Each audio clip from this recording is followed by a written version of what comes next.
আসসালামু আলাইকুম বন্ধুরা, সবাই কেমন আছেন? আশা করি আল্লাহর রহমতে সবাই অনেক ভালো আছেন।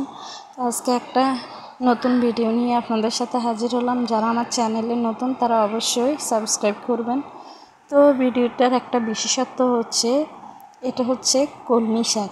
তো এই কলমি শাকটা আমরা রান্না করে খেয়ে থাকি, আবার ভাজি করেও খেয়ে থাকি। তো এই কলমি শাকটার একটা বিশেষত্ব আছে, তো আজকে এটা নিয়ে আপনাদের সাথে আলোচনা করব।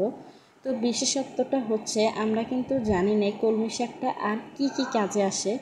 তো আমি আপনাদেরকে যেটা আলোচনা করছি সেটা হচ্ছে, এই কলমি শাকটা আপনার যখন এর মধ্যে কিছু অ্যান্টিঅক্সিডেন্ট আছে যেটা আমরা কেউই জানি না। তো দেখা গেছে যে অনেকে হয়তো জানেন।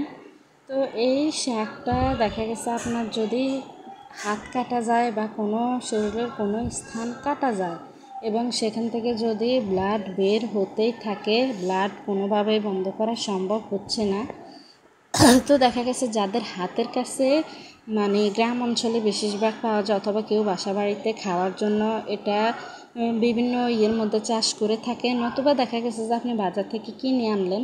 তো হাতের কাছে যদি পাওয়া যায় তাহলে এই কলমি শাকের রসাটা বা পাতাটা আপনি হাত দিয়ে ডলে আপনার কাটা স্থানে বা কিছু দিয়ে ম্যাশ করে ওই জিনিসটা আপনি কাটা স্থানে লাগাবেন। তো আমি আপনাদেরকে দেখিয়ে দিব কিভাবে হাতে ম্যাশ করবেন।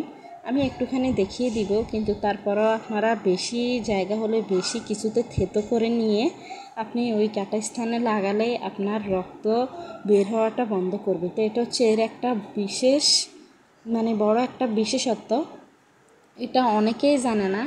তো তাই আমি এই ভিডিওটা আপনাদের সাথে শেয়ার করলাম। আর বিশেষ করে আরেকটা হচ্ছে, এই কলমি শাকটা আপনারা, আমি সাজেস্ট করব যে ডাল দিয়ে রান্না করে খাবেন, দেখবেন এটা শাকটা মুখে লেগেই থাকবে। আর অনেকেই ভাজি করে থাকে, তো ভাজি করলে আমি বলবো পেঁয়াজ কুচির সাথে রসুন কুচিটাও দিবেন, দেখবেন এর টেস্টটা অসাধারণ আসবে। তো এটাকে ভালো করে সুন্দর করে আপনারা, বিশেষত্ব যেহেতু বলেছি তাই বলছি, আপনারা সুন্দর করে এটাকে ম্যাশ করে ওই কাটা স্থানে লাগালে এর মধ্যে যে অ্যান্টিঅক্সিডেন্টটা আছে ওটা কাজ করে। আর কাটা স্থান থেকে ব্লাড বের হবে না, এবং এটা খুবই উপকারী একটা কাজ করে। এছাড়াও এই শাকটার গুণাগুণও অনেক, এর গুণটাও আপনাদেরকে বলে শেষ করা যাবে না। যেহেতু শাকসবজি ডাক্তাররা খেতে সাজেস্ট করে থাকেন, সব শাকে মোটামুটি দেখা গেছে যে ভিটামিন সমৃদ্ধ। তো কলমি শাকটাও কিন্তু তার মধ্যে একটি, যেমন পুঁই শাক, পালং শাক, এসব কিছুর মধ্যে পালং শাকে তো ধরুন আয়রন থাকে, বিভিন্ন উপাদান থাকে। কলমি শাকটাও কিন্তু কোনো অংশে কম নেই। যে আমি হাতে ম্যাশ করে দেখাচ্ছি, এটা ম্যাশ করলে কিন্তু অনেকটা আপনার পিচ্ছিল ধরনের এক ধরনের ইয়ে হয়। তো এটা এইভাবে হাতে বা যে কোনো স্থানে লাগালে খুবই ভালো সুন্দরভাবে লেগে যায় এবং আপনার খুবই উপকার করে। তো বন্ধুরা, আমি আপনাদেরকে, যেহেতু আমি একজন ছোট ইউটিউবার, তাই আপনাদের সাথে বিভিন্ন ছোট ছোট জিনিস গৃহিণী হিসেবে আপনাদের সাথে শেয়ার করছি। হয়তো কেউ জানেন, নয়তো বা কেউ জানেন না। তো আমি আপনাদের কাছে অনুরোধ করবো, আমার ফুল ভিডিওটা দেখবেন এবং আমার পাশে থাকবেন। তো বন্ধুরা, আপনারা ভিডিওতে কোনো ভুল ত্রুটি হলে অবশ্যই আপনারা ক্ষমা দৃষ্টিতে দেখবেন। আর আপনাদেরকে আরেকটা বিশেষত্ব বলবো, যে সেটা হচ্ছে, এই কলমি শাকগুলো কাটার পরে যে অবশিষ্ট অংশগুলো থাকে, যারা গ্রামে, আমাদের মতো গ্রামে বসবাস করেন, তাদেরকে বলবো সেই অংশগুলো আপনারা মুরগিকে দিতে পারেন। এগুলো কিন্তু হাঁস মুরগি খুব পছন্দ করে খেতে।